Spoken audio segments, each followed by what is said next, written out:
Hey everyone, Livy here, back with another video. I am back in this area instead of under the Christmas tree, but I am going to apologize for the lighting. I feel like I'm going to be apologizing for the lighting for the next couple months because in my part of California, it actually does get very gloomy and doomy around this time of year, so lighting's not the greatest. But anyways, if you're here, welcome. I'm Livy. This is Crescent Dreams Tarot. And today I am doing my December musings video. So I am talking about as much as I can remember and show from the month of December. And there's kind of a lot to say. So do I think this might be a long video? Yes. Do you probably need to grab a snack or drink of something of choice? Probably. But get ready because I have a lot to say. Like how I usually do these musings, I'm going to start with life stuff and then TV shows and such that I was watching, because let me tell you, it was a lot. Then I'll get into some Christmas related gifts and such, and then books I read, and then finally tarot. So you're aware of the order. You can skip around if you need to, if you only like some things. And yeah, so let's get into it. I'm first going to start by talking about life. I'm going to say December. Wow. It is always a month, I feel like, that's very busy for a lot of different people, but it was especially busy for me this year. There was a lot of just stuff going on in the month of December. First and foremost with December, I did spend some time before my partner left, doing fun things, going around and about. So my partner, don't know, I've talked about it before. My partner is originally from India, and he went to go visit his parents and stuff for the holiday. So left me behind, but that's okay because I got to spend time with my family this year instead of going to India with him like I did last year. And yeah, so before he left, there was a lot going on. And by the way, if I remember to edit it in, you guys will see images somewhere around here of things that I talk about. But one of the things we did before he left was we had a day trip where we went to this. It's a very calm place. It's not the most tourist-centric place in all of California, but a place called Pacifica. It's very beautiful by the beach. It's just so relaxing. And the day we were there, it was kind of misty in some spots, kind of the sun was coming through in others, kind of rained on us a little bit. It was just, but it's beautiful. I love that kind of scenic thing by the ocean. So that was beautiful. We also had a day. Oh, wait, no. Before that, there was a couple of tea party stuff I went to. Funnily enough, there was this tea party at this one place my family's gone to for years and years and years. They were hosting their own tea party. So there was a bunch of food. Again, if I have the photos, I'm going to show them here. There's a bunch of food and stuff, and we took my mom, my sister, and I took our grandmothers there, and it was just really beautiful and fun.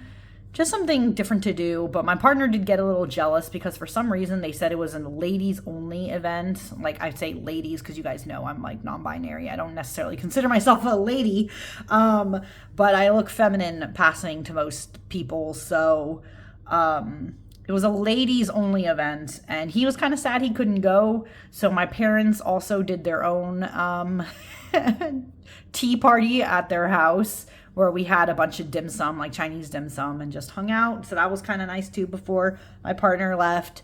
And one of the other things we did before he left was we had a very nice date night, okay? Usually him and I, we don't do crazy fancy date nights, but this felt very fancy. And again, if I can, I'm going to show some pictures of the food and stuff, the ambiance you can get a sense of. It was really nice. And that night actually ended up being special for a couple reasons, but I'm not going to talk about that yet because I feel like I'll be able to talk about that maybe a little more in my January musings. So stay tuned for that, of why that was special the way it was. And other things from the month, though, of December was, well, obviously it was the holiday. So, and by the way, any of you who follow me, if you know, or if you've been around a little while, you know I work in education. And let me tell you, December is always batshit crazy. Like if you work at a school or know what a school environment is like during that time, it is crazy. There was a lot of like work shenanigans and nonsense I really don't want to get into again here, but it was just a weird, chaotic time where like things were happening, hustling and bustling. Sometimes the kids were just like out there, but at the same time, everyone's celebrating and getting ready to wrap up the year. So that was a little chaotic. And let me tell you, by the time that work ended for that little bit of time, oh man, I was so grateful because I was burnt out and very, very tired.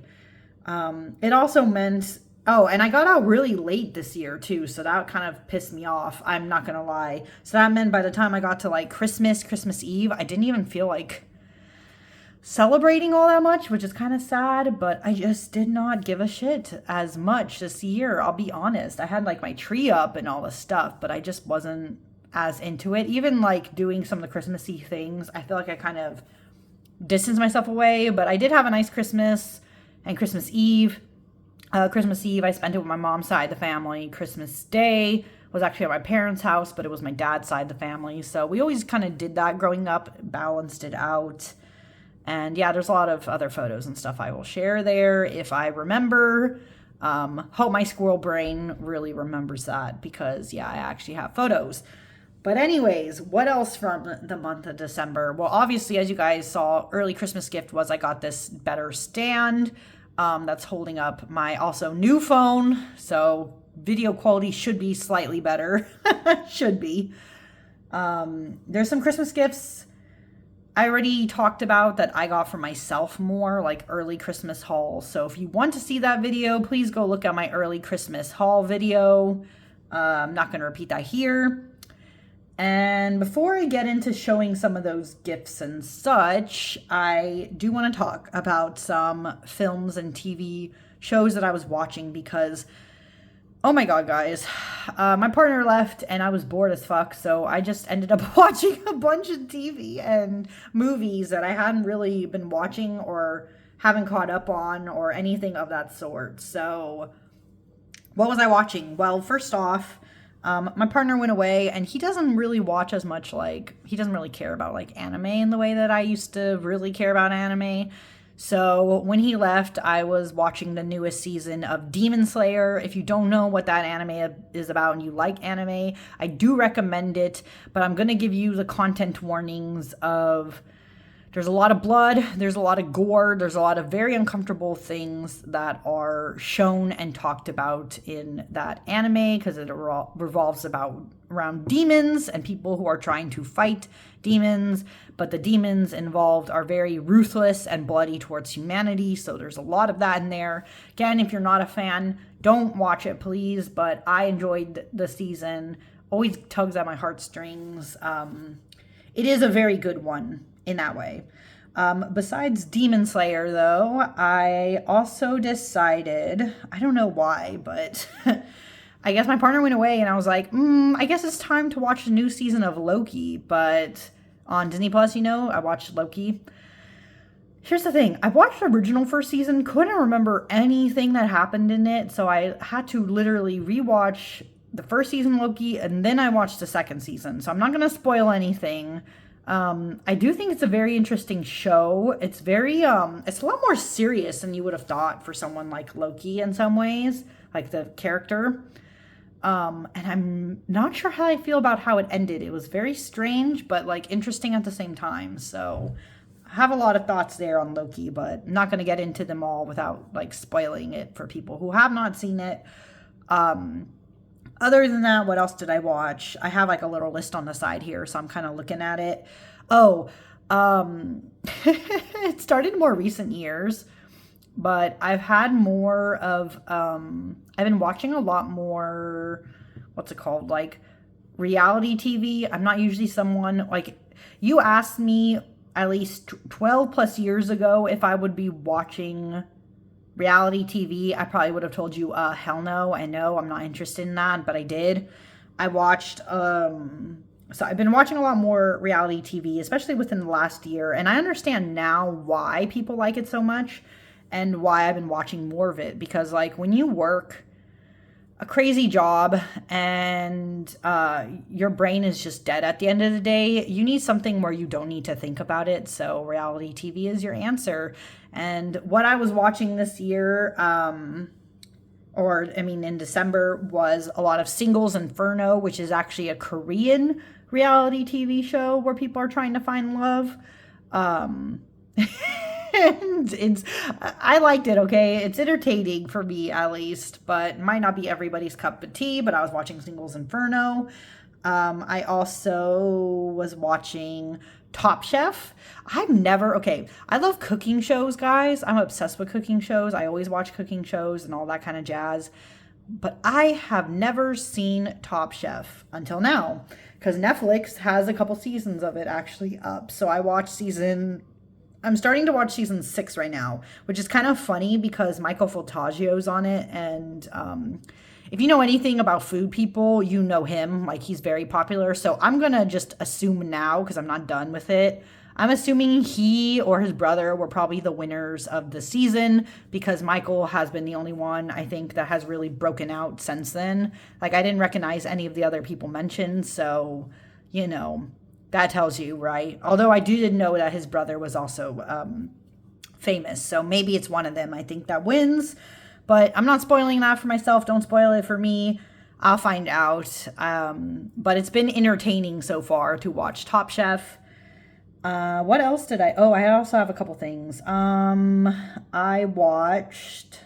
had to look at my list here. I watched a new movie on Netflix called Rebel Moon Part 1. That one was really fascinating too, but it's like it's sci-fi, but it also has like some fantastical elements, but it's mostly sci-fi movie.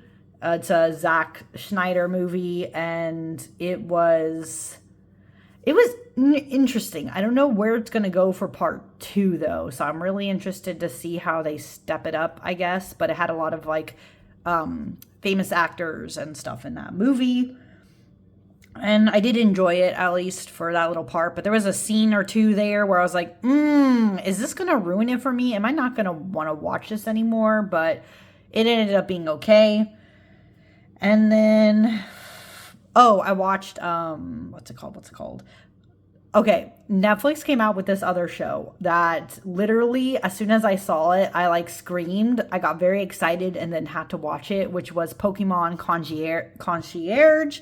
That it's basically like it's a little animated like claymation-ish show of Pokemon where this girl goes to work at a Pokemon hotel, and it is so freaking cute and wholesome, guys. If you like Pokemon, you really need to watch that one. It's only like 4 episodes, and I heard that's like it. I don't know if they're gonna get a second season, but that's all they had planned, and I was so sad because I just wanted more of it. It was so sweet and so cute, and yeah, it was fun stuff. So Pokemon Concierge, I would definitely recommend. And last thing of note I am going to say before I move on into more interesting things that you guys can see actually here is that for New Year's Eve, I was with my sister, and we did like a Lord of the Rings marathon, basically, where we watched all of the Lord of the Rings movies to ring in the new year. Oh, sorry, I'm gonna have to drink some water. But yeah, we watched all the Lord of the Rings movies, and I should also say they were extended edition, sorry. Watched all that, so wow, yeah, that was a lot of stuff. So a lot of things, as you can see, happened to me in December. So let's move into the other interesting bits. Christmas. Like I said, I already had an early Christmas haul where I bought stuff for myself. Family gave me an interesting mix of, because I actually saw them this year. They gave me an interesting mix of like baked goods, random ass shit like candles and stuff. My sister even gave me like a pumice stone and foot cream because I'll be honest, my feet are awful and I need to actually take care of them. Like things like that were kind of silly, and gift cards and such. So obviously I don't have anything to show there of that, but those were some of the things I got for Christmas this year. But some of the nice items, like the things that like stood out to me out of everything. One, my mom got me this nice nail polish. I don't know if you guys can see it. It's like an interesting shade of, it's almost like this blue, but not. This is actually, I don't know if you guys can tell on camera. This is much darker and it's almost got like some gray-ish undertones. It's really nice. It's an OPI. I'm excited to use this because I don't have a lot of really dark nail polishes. So this one looks like it's going to be nice.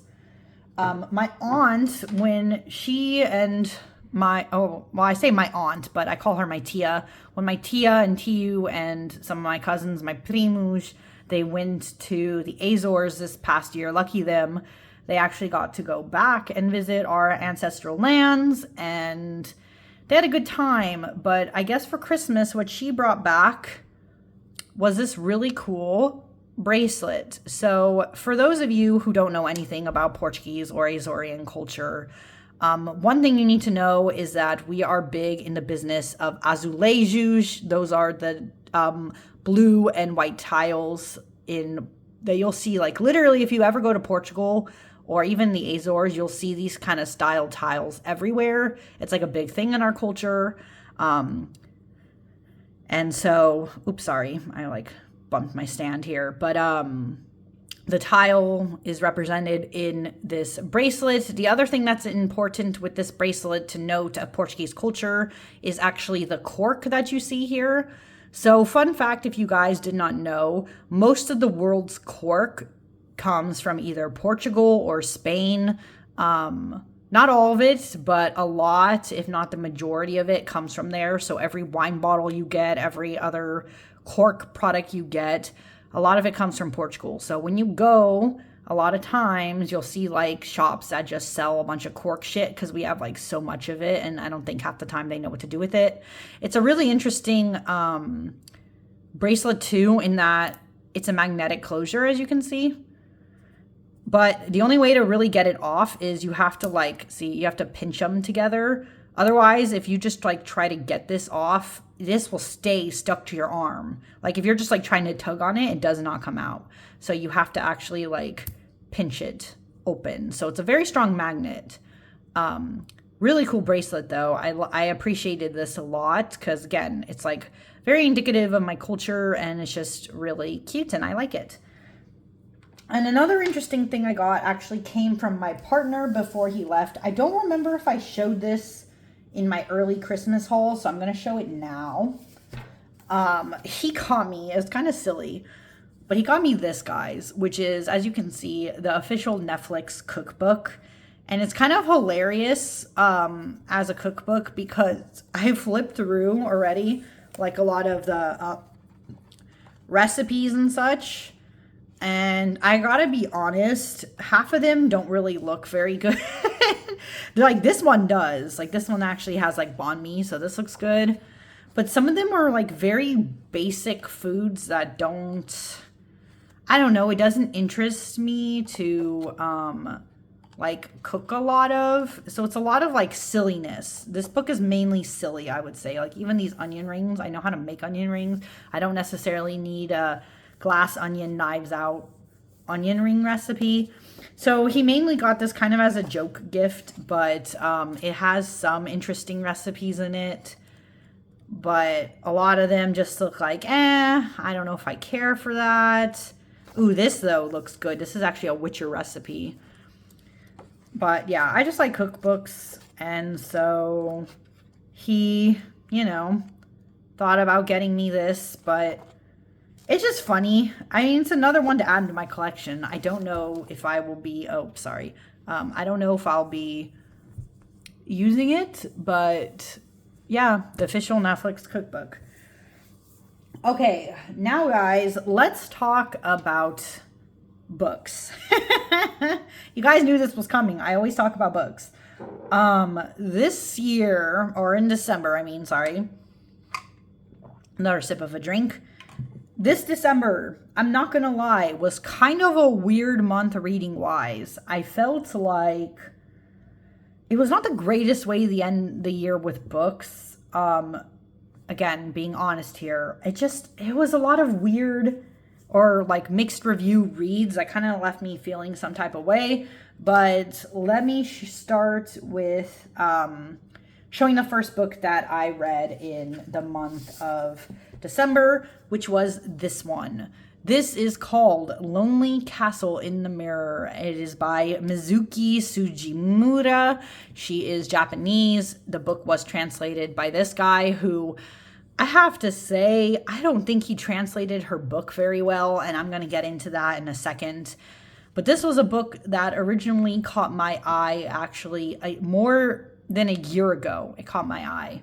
When I first went to Canada, I went to an Indigo bookstore, and this was one of the books I saw there. This cover and everything, and it caught my eye. Well, I kept thinking about that book. I wanted that book. Then, what was it called? What's that bookstore that closed down? The one that like everyone in the world like used to use. Not Bookshop. Oh man, what was it called? Whatever that bookstore's name is, someone knows what I'm talking about. They closed down, and when they were closing down, I decided to get this book. I did. It stayed on my TBR for a little bit, and I finally decided to read it. This book really fascinated me because it is technically, I would say, I guess it's like a YA book, but it's very anime-like. And even if I read the description a little bit, it'll talk about it. It says 7 students find unusual common ground in this warm puzzle-like Japanese bestseller, laced with gentle fantasy and compassionate insight. This is the main part. I'm not going to read all of this, but it said, bullied to the point of dropping out of school, Kokoro's days blur together as she hides in her bedroom, unable to face her family or friends. As she spirals into despair, her mirror begins to shine with a touch. Kokoro is pulled from her lonely life into a resplendent, bizarre fairy tale castle guarded by a strange girl in a wolf mask. 6 other students have been brought to the castle, and soon this marvelous refuge becomes their playground. So this book is, basically about 6 kids who get whisked off into a world inside their mirrors. They go into this castle, and basically if they go through a whole year in this castle looking for clues and such, they will have the potential to get a wish granted. So they all want the wish basically to be granted. And it's a really interesting concept. And I'm going to start by saying that there. Really interesting concept. This book for me ends up in that weird 3.5 between 4 space. And the reason why it could not be a full 4, I don't feel comfortable giving it a full 4, even though I really liked the plot of this book more than the next book I'm going to talk about, is the translator. I don't think he translated this book very well. And the reason why I say that is that this book is chock full of grammatical errors, guys. Like literal grammatical errors on the page. Like I'm talking about like basic grammar and punctuation marks that are not actually followed correctly. I wish I don't know if I'll be able to find an actual part, but it's like, especially in like the middle-ish of the book, there's like some dialogue tags that are not like correctly formatted, some weird phrasing that was not, again, translated so it was more correct in English. It was kind of a hot mess in that way. Again, good plot, but kind of let down by literal grammatical errors. And that's kind of that bugs me a little bit because, right, this is a published book that's out there for the whole world. And whoever was the copy editor, again, did not do a good job. Like if he translated it, but then the copy editor didn't go through and correct that, that's a big fucking red flag right there. Like they should be going through and checking that the book is actually copy ready. I don't know that. And I also say that because I do have experience copy editing myself. Like in college, I was a copy editor of the school's newspaper, and I've actually copy edited a book that was translated into English from Portuguese, like a relative's book that he self-published. I literally did the copy of that. So that's how I know that this book is not, this was not like copy edited correctly. So that, because of that grammatical error, you might think that's like silly, but it is what it is. Like that's why I couldn't rate it higher. Is just, it was really hard to read some of those grammatical errors. And the other thing with this book is that I think some of the side characters should have gotten a lot more development. And because they did not, by the time the ending came, it seemed a little disingenuous. So yeah, for that reason, I wanted to rate this higher, but it's in that weird 3.5 for in between space. But really interesting plot that I keep thinking about. Very unique. Liked it. It was just, yeah, the writing let it down, which is sad because I bet this is like very beautiful probably in Japanese. But again, I don't read Japanese and this is translated, so it is what it is. The next book that I want to talk about, which is also in that weird 3.5 for space for me, that I read after reading Lonely Castle in the Mirror, was this book. This is a book by Joanne He, and it is called The Ones We're Meant to Find. This is a YA sci-fi dystopian book about our world, as if like we've basically gone through a lot of ecological disasters, and most people live above the actual planet in these eco cities where half the people spend their life living virtually. The other half can be during the day. They kind of switch off, like, but they're all above the earth. And this story was interesting as a concept because it's about these two sisters. One of them is named Celia. She's the older sister. She's very adventurous, out there, weird. And one day she goes missing and nobody knows what the hell happened to her at first, but she goes missing. So her younger sister, Casey, basically spends her half of the book trying to find out what the hell happened to her. And there's bits with her too, and they're basically trying to find each other again, but it gets very, without spoiling too much, it gets very convoluted near the end of the book, which is, some of it I liked and I think was done well, but there's other parts that kind of fell for me, which is why I couldn't rate this book higher than that 3.54-ish space.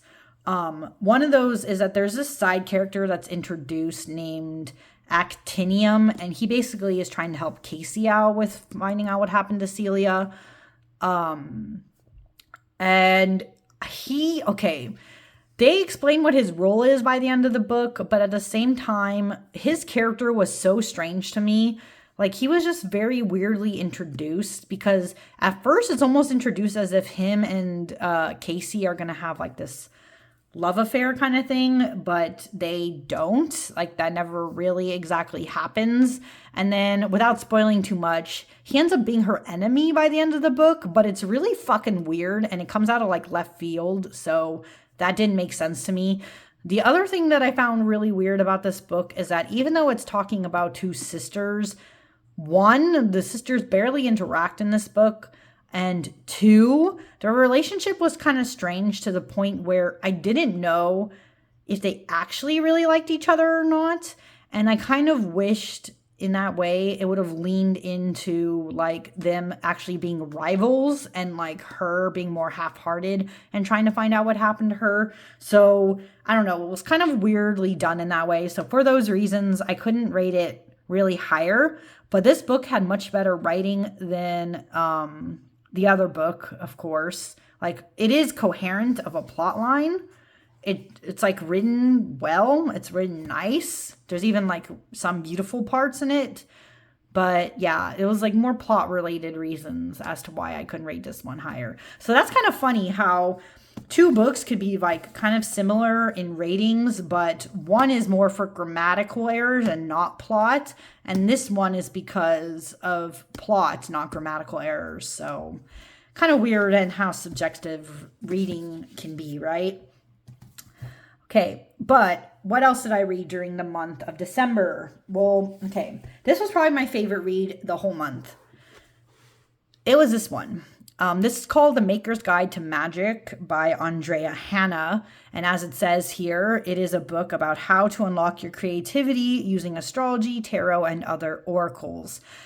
I have to say, I really liked this one. This was probably my highest rating out of all the books I'm going to talk about. This I would call, for me personally, this is like a 4.5 read. And the reason why it's not higher is for a couple of reasons. So I really like this book because as somebody who doesn't know shit about astrology, I thought the astrology bits in this were really good and helped me understand a little bit more. Not only, well, it does cover mostly natal chart stuff, but it helped me understand a little bit more about the function of the planets and stuff and some of the houses, because I didn't know shit about that until this book like kind of glossed over it. So I feel like this book is going to be most beneficial for people who are like me, who don't know shit about astrology like at all, like no baseline except like, oh, what is a sun sign of something? You'll probably get the most use of that from this. The reason why I didn't rate this higher is because the tarot and oracle stuff doesn't really come in until the second, like near the end of the book. There's actually a lot of really great spreads I want to do from this book, so I probably will. But yeah, the things about tarot and oracle were kind of glossed over more. So if you want this book as like a, to expand more of your tarot like practice, it probably doesn't have as much stuff for that, except giving you some good spreads to work with. Just gonna be honest there, it's not as beefy about the tarot part of this book, but the other bits were really good. And so I'm actually slowly working through doing all the spell work in here. There's like little activities, they're basically activities like this, right? Spell work, create your clearing ritual. So it gives you like little shits to do, like little things to do. I've actually been doing them slowly, so I have a lot of that I'm starting. But this is a really great book, I think. I still really enjoyed it, and I think this is a really great book for beginners. Like I said, mostly beginners of like astrology, the idea of spell work, that kind of realm. You're really going to enjoy this. Not really so good. It has a little bit about tarot, but it kind of glosses over it. Mostly valuable, though, for the creative spreads that are in this book. So, yeah, The Maker's Guide to Magic. I did like this a lot. And this was probably, the highest thing I'm going to be rating today. Because the other two things, oh man. Well, first off, I'm not going to spend too long talking about this one. This is Going Postal by Terry Pratchett. This is actually a book I DNF'd, and I just want to mention why that is. So I know if I DNF a book, basically it doesn't really get a rating. It's DNF'd. It is what it is. I read about 100 pages into this book, and I had to stop, which is fucking wild to me. I'm just going to say that right now. It's kind of wild to me that I had to stop reading this book because this is a Terry Pratchett book, and I love Terry Pratchett. I read some of his other books, and I thought they were really good. But for some reason, I could not get into this one. I kept like falling asleep when I was trying to read chapters of this. It wasn't capturing my attention. And worse than that, the reason why I finally decided to DNF it, besides boredom, was that I got about 100 pages into this book when all of a sudden these like random side characters were introduced, and the character that was the perspective was being really, really fat phobic against this character, like grossly fat phobic, and I just couldn't deal with it. And also there was a weird footnote, because some of the pages have like, I don't know if I'll be able to show it. Some of the pages have like these weird footnotes at the very bottom. And in one of those footnotes, there was a weird comment about calling somebody a transvestite. And I was like, ew, we don't freaking call people that anymore. So yikes, wow, why? And I just couldn't deal. And I was like, fuck this. And I stopped reading this one. So Going Postal, right? DNF'd it. Another book, though, or the last book that I read, in the month of December was this one. This is a George Orwell book. This is actually nonfiction, though. This is called Down and Out in Paris and London. And if you don't know what this is about, this is basically George Orwell, right? The same author of Animal Farm and 1984. he did, sometime in the 30s, he did this thing where he decided to travel around the world basically as a homeless person, right? So Down and Out in Paris and London is his account of living as a poor person in Paris. And then literally, as he called it, tramping, like being homeless, I guess, in London. So there's two parts to this. And the thing about this book, I definitely, at most, I could only rate this book a 3. And the only reason why I think this book is a 3 and not lower than that is because the writing in this is like decent. It's readable. Like, again, no issues there with the writing. But man, were a lot of the things talked about in here just buttfuck wild, guys. It was a really, really strange, a really, really strange book where he was talking about his experiences. Now, Paris, when he was talking about how dirty and gross and all the things in Paris that was, and all the bugs and shit that he had to deal with, and like the really gross people, none of that surprised me because I've been to Paris and I kind of had the same vibes when I was there. No offense, sorry if people like Paris, but this experience felt very familiar. Let me just say that, okay? Paris did not surprise me. London did not surprise me either because I knew that London had a lot of issues, especially back in the industrial times and early 19th century, with also having issues with how poverty-stricken the people were. None of that surprised me. I did have issues with some of the people, though, that he interacted with. Like, for instance, there was this guy he met who basically admitted to sexually assaulting this girl that was forced to be a prostitute. So that was not great.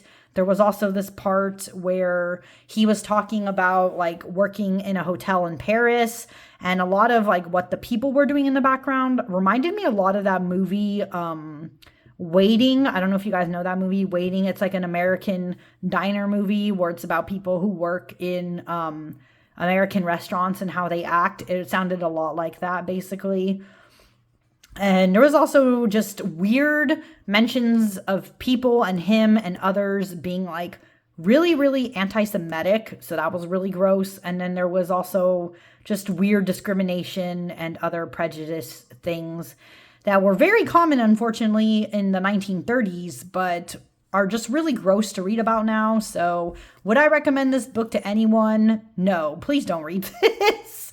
Unless you really want to, unless you want an eye-opening experience about how poor the 1930s was in Europe, I don't recommend this one. My God, I don't. It was bad. Yeah, that was a lot. Trigger warnings, content warnings all over the place for this video. Sorry, guys. But with that said, I remember, guys, I talked about this book, this challenge I'm doing in my early haul, I believe. Fun little update just to end this out because I just realized how much time I've been spending talking and I want to get into the tarot stuff. This challenge I've actually completed. I don't know if you guys will be able to see all of them. I don't think so. But I've completed 1, 2, 3, 4, 5, and then one up here, 6 of my little flaps. I've been able to do all of them, right? I'm so proud of myself. Out of 25 in here, I've already done 6 by the end of December, and I got this in December. So I wrote down a favorite quote or passage from a beloved book, and I displayed it in my apartment.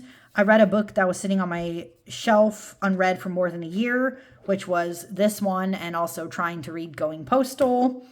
I gifted a copy of my favorite book to my sister, which was Alice's Adventures in Wonderland. I also read a book by an author whose ethnicity is different from my own. That was like the first thing I did. That's very easy for me to do.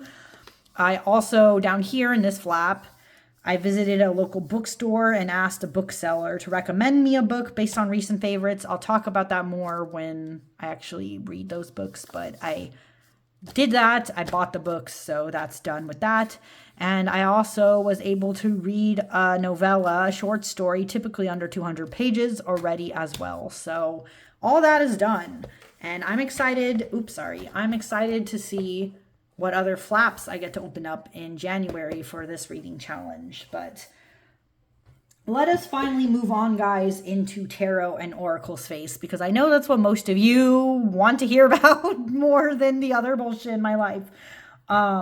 Let me start by showing, did I do that? No, I'll do this deck first. Okay.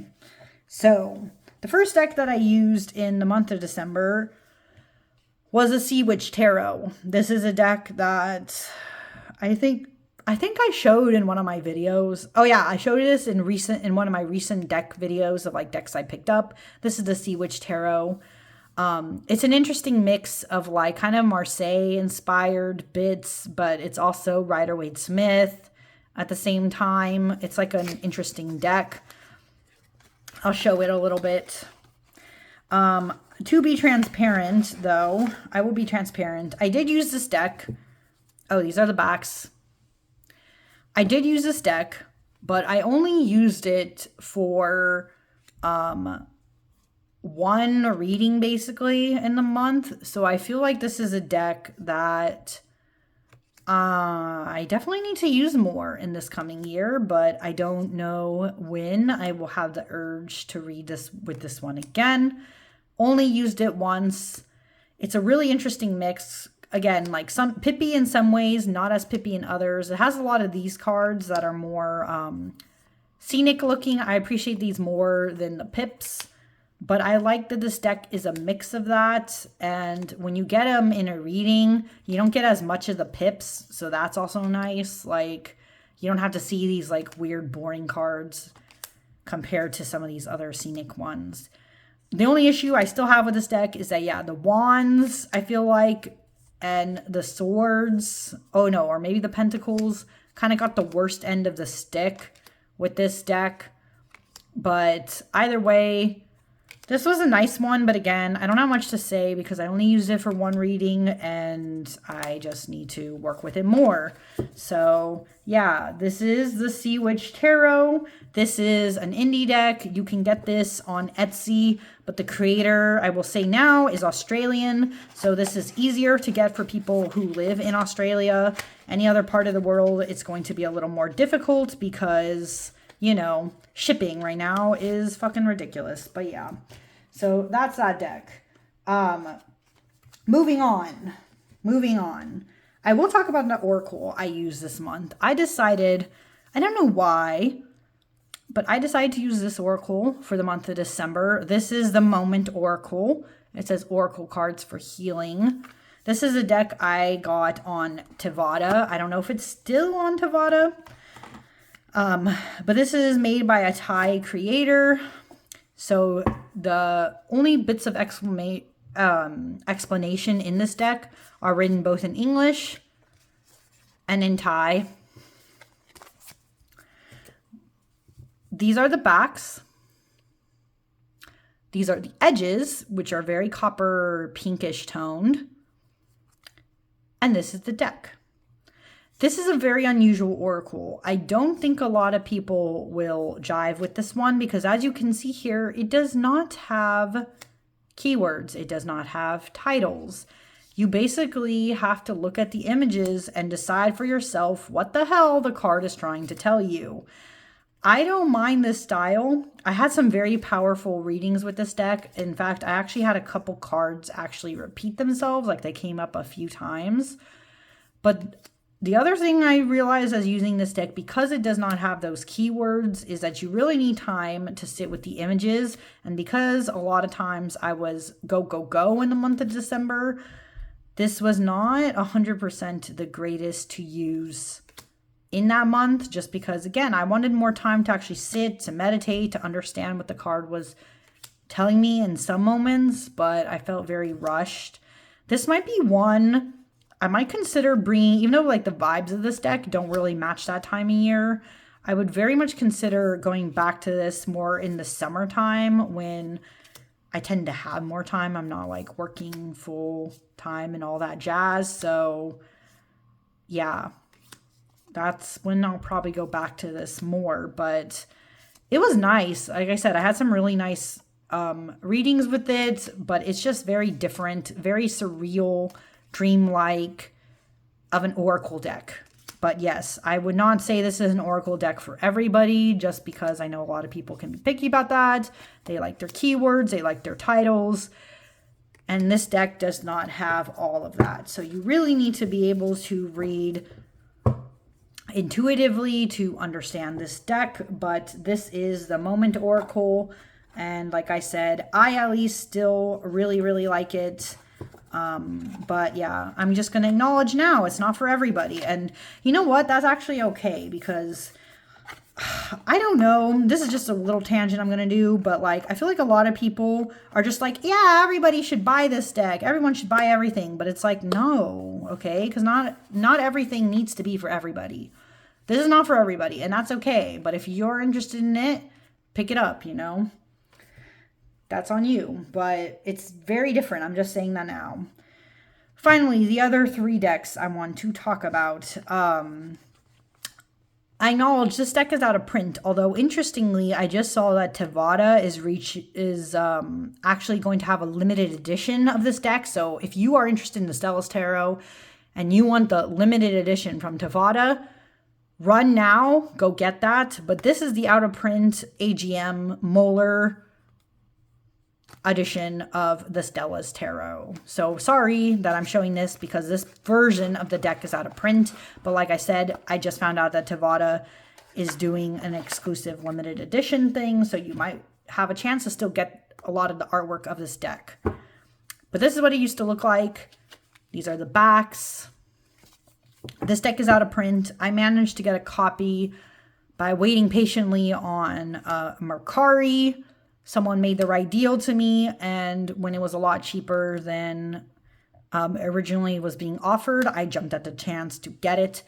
I loved this deck. I only used it for one big card of the week, like, not card of the week, week ahead spread.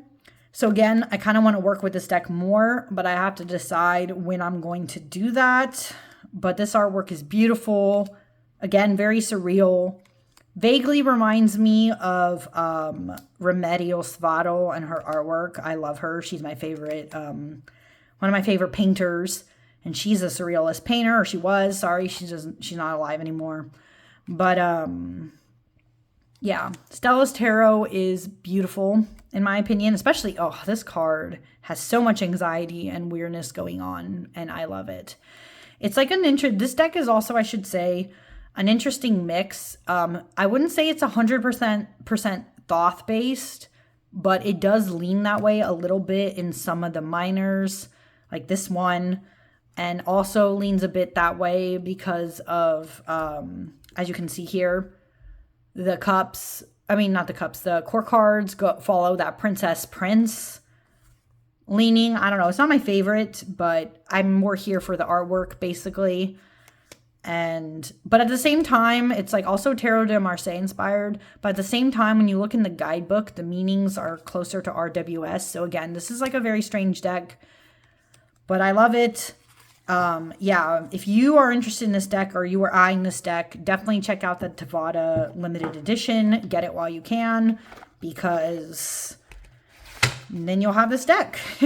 Some iteration of it, right? So Stellas Tarot, very nice. Another deck I worked with in the month of December was one of my faves. This was also, you're going to see, if you haven't already watched it, my tarot edition of my standout decks. This is one of them. This is my Zerner Farber tarot, the newest version of this deck. These are the backs of it. They are reversible. And they also have this gold matte edging that is beautiful. I like it. It's actually held up a lot. I'm also surprised on that because the cardstock is not 100% my favorite, but I love the size of it. It's smaller, but still long but skinny. So it's a great size of a deck, actually. And I've already waxed a lot of poetics about this deck, but this was one of my standouts in 2023 in general. Love this deck. It's so beautiful. It's also a kooky deck in a sense that it's like, see, it's got some leanings that would like recommend or like make you think, oh, it's Thoth. but then it does its own things with the court cards and the suits in general. But then it has some Marseille leanings, but then its meanings also go to RWS. It like just decides to do its own thing, basically. It does not want to be confined. And I love it about it. It's just different, right? This deck has seen many iterations. It's been known as the Enchanted Tarot, Enchanted Love Tarot. Maybe it's been also known as Zerner Farber a different way at some point in time. So there's many different versions of this deck. But in my humble opinion, this is the one I wanted and gravitated to because, again, you don't have like weird borders. It's a smaller size. The artwork is still beautiful and colorful without having just extra. But even though it is a very maximalist deck at the same time, everything is just well done in the design of this deck, in my opinion. So I'm absolutely in love with it. It feels ancestral to me. It's just one of those decks I know I will be using again next year. And spoilers, I can tell you now, this is one of the decks I for sure want to use again in February. So you will see this again. So there's no point in me talking anymore about it right now. But yeah, my new Zerner Farber, really great deck. It is mass market, guys. So if you are interested in it, definitely go and check it out. It is pretty affordable too. Comes in a big box with a big ass guidebook. So I would also say it could be a good beginner deck for people. But anyways, last deck I used in the month of December was my Nicoletta Ciccoli Tarot. This is the mini Lo Scarabeo deck. Comes in this kind of box. I do wish it had the little stem sides, but it does not. These are the backs. See, very Christmassy colors. That's, I guess, why I was drawn to using this deck in December. I've also edged mine.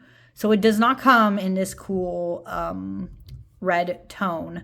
I edged it in such a way so that it looks like those old, I don't know if you guys have seen that, but you know those like old books, old school books when they used to have like edging on them? And it would look like this, like the old red used to look like this. That's basically what the design I was going for with this deck. And I love the Nicoletta Ciccoli. But I've noticed that 2 years in a row now, I've only wanted to pull this deck out in December. And that's like really funny. I don't know if it's because of cards like this one or what, but something in this deck always reminds me of this time of year. It's like the creepy it's basically like creepy Christmas. Oh my God, are all these backwards? What the hell? Let me hold on. Sorry, it's gonna bug me. I don't know why it reminds me of like a creepy Christmas, almost in line with like what's that movie? Oh shoot, The Nightmare Before Christmas. But it's not the Nightmare Before Christmas at the same time. It's like the surreal version. So 2 years in a row, I've only been really attracted to use this deck this time of year. So it's become in some ways my Christmas deck now. I don't know why. Again, I only really did a week ahead spread with this one, but I really like this deck. I feel like it does deserve time in a different time of year. I just haven't been drawn to use this a different time of year because I also just have so many decks now. So it is what it is. But this is still a good one if you like, again, surreal arts. This is basically a surreal deck. And I love it. This is like my brand of creepy. Like, this is not everybody's brand of creepy. A lot of people do not like this. And that's also valid too. But let me just say, this is a great mini deck. The cardstock on it for being, you know, Lo Scarabeo and stuff, it's good. In my opinion, it's really easy to shuffle. It's a good size. You can take it anywhere. The box is pretty sturdy. And because it's like harder to open, it's not like it's going to necessarily like fly out, you know, when you take it around everywhere with you. So yeah, this is a good one. It is a art curated. That's, I think, the correct term. It's an art curated deck. So some of the images don't always make sense with the card that was chosen with them. But at the same time, I like it, and I like to try to find a meaning in it anyways.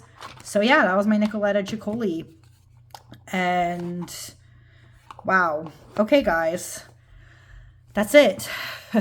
This was a really long video. Holy shit. I did not realize I was going to have so many thoughts of things to say about the month of December, but I guess I did.